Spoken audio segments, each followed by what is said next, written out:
자, 이번 시간에는 이제 의료법 부대사항에 대해서 규정해 놓은 제 49조에 대해서 할 거예요. 좋아요, 구독 버튼 부탁드립니다. 자, 의료법인은요, 그 법인이 개설하는 의료기관에서 의료 업무 외에 부대 사업을 할 수 있습니다. 그래서 부대 사업으로 얻은 수익하는 회계는 의료법인이 다른 회계와 구분해서 계산하여야 한다고 합니다. 그래서 의료인과 의료 관계자 양성이나 보수 교육할 수 있고요. 의료나 의학에 대한 연구할 수 있고, 노인복지법에 따라서 노인의료복지시설의 설치 운영을 할 수 있고, 장사 등에 관련 법률에 따라서 장례식장의 설치 운영을 할 수 있고, 주차장법에 의해서 부설 주차장을 설치 운영할 수 있고, 의료업 수행에 수반되는 의료정보 시스템 개발을 하거나 운영사업 중 대통령으로 정하는 사업을 할 수 있습니다. 그 밖에 휴게 음식점 영업을 할 수 있고요. 일반 음식점 영업 및 이용업, 미용업 등 환자 또는 의료법인이 개설한 의료기관 종사자 등의 편의를 위해서 보건복지부령으로 정하는 사업을 할 수 있습니다. 그래서요. 시행규칙 제60조에는 그 부대사업에 대해서 뭐라 그랬냐면 휴게 음식점 영업, 일반 음식점 영업, 이용업, 그 다음 미용업 등 환자 또는 의료법인이 개설한 의료기관 종사자 등의 편의를 위해서 보건복지부 령으로 정하는 사업이란 다음의 사업을 얘기한다라고 얘기했습니다. 그래서 어떤 사업이냐? 휴게 음식점, 그 다음에 일반 음식점, 그 다음에 제과점 영업, 위탁급식 영업할 수 있고요. 그 다음에 편의점, 슈퍼마켓, 자동 판매기 영업 및 서점, 의류 등 생활용품 판매업 및 식품 판매업. 다만 의료법인이 직접 영위하는 경우는 제외한다고 그래요. 그리고 산후조리업도 할 수 있고요. 목욕장업, 그 다음에 의료기기 임대 판매업.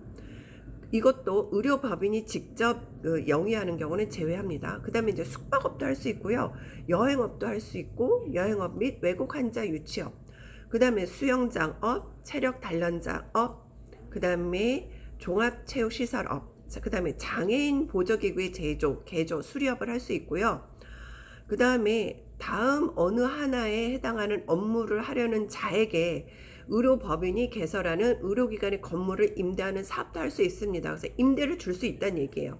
이용업 및 미용업. 그러니까 환자들이 장기 환자인 경우는 머리를 자를 수도 있고 미용을 할 수 있죠. 그리고 안경 조제 판매업. 그 다음에 은행업. 의원급 의료기관 개설 운영을 할 수 있다고 합니다. 그래서 의료관광호텔에 부대시설로 설치하는 경우로서 진료과목이 의료법인이 개설하는 의료기관과 동일하지 아니한 경우로 한정한다고 되어 있습니다. 그리고 장례식장의 설치 운영, 부설 주차장의 설치 운영 및 휴게 음식점 영업, 일반 음식점 영업, 이용업, 미용업 등의 부대시설을 하려는 의료법인은 타인에게 임대 또는 위탁하여 운영할 수 있습니다. 그리고 부대 사업을 하려는 의료법인은요.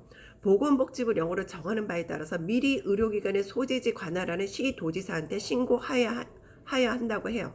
그리고 신고사항을 변경하라는 경우도 다음과 같습니다.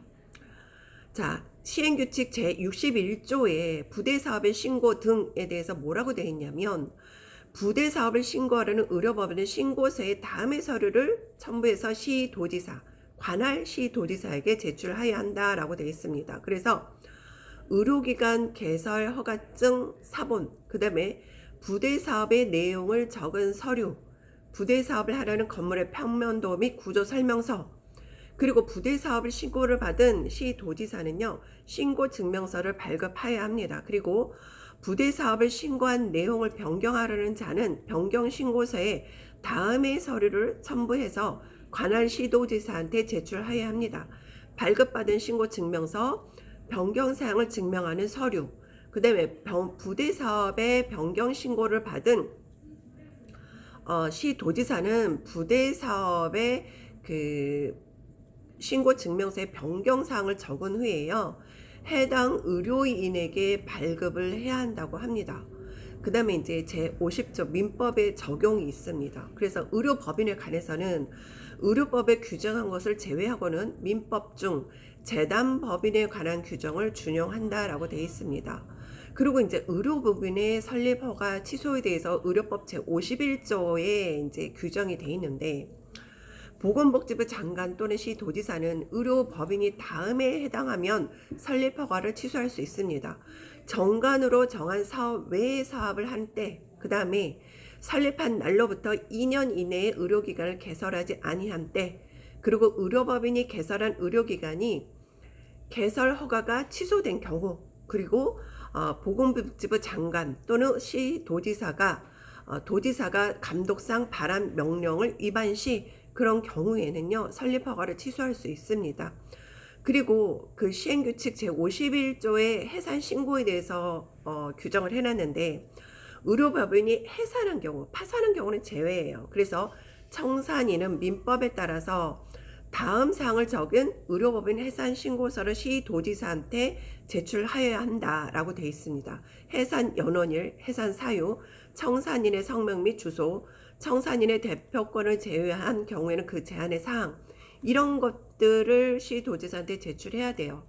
청산인이 해산 신고를 할 때에는 신고서에 다음의 서류를 첨부해야 된다라고 되어 있습니다. 해산 당시 재산 목록, 그 다음에 두 번째는 자녀 재산에 관한 처분 방법의 개요를 적은 서류, 그 다음에 세 번째는 해산 당시의 정관, 네 번째는 해산을 의결한 이사회의 회의록, 이런 거를 제출을 해야 되고요. 이 경우 시도지사는 전자정부법에 따라서 행정정보의 공동이용을 통하여 법인 등기사항 증명서를 확인해야 한다고 됩니다. 그리고 의료법인은 정관에서 정하는 바에 따른 해산에 관하여 시도지사의 허가를 받아야 하는 경우는 그 해산 예정 기일, 해산 원인 및 청산인이 될 자의 성명 및 주소를 적은 의료법인이 해산 허가 신청서에 다음의 서류를 첨부하여 시도지사한테 제출해야 한다라고 됩니다. 그래서 신청 당시에 재산 목록 및 감정평가서, 그 다음에 자녀 재산의 처분 방법의 개요를 적은 서류, 신청 당시에 정관, 그 다음에 해사를 의결한 이사회 회의록을 제출해야 한다고 됩니다. 그리고 시행규칙 제58조에 뭐라고 되어 있냐면요, 자녀 재산의 처분의 허가에 대해서 나타나 있습니다. 의료법인의 대표자 또는 청산인이 민법에 따라서 자녀 재산의 처분에 대한 허가를 받으려면요, 처분의 사유 또는 처분을 하려는 재산의 종류 및 수량, 금액, 재산의 처분 방법 및 처분 계획서, 이런 것들을 적은 자녀 재산 처분 허가 신청서에 해산 당시 정관을 첨부하여서 시도지사에게 제출해야 한다라고 되어 있습니다. 그래서 우리는 지금 제51조 의료법인 설립 허가 취소에 대해서 이번 시간에 알아보았습니다.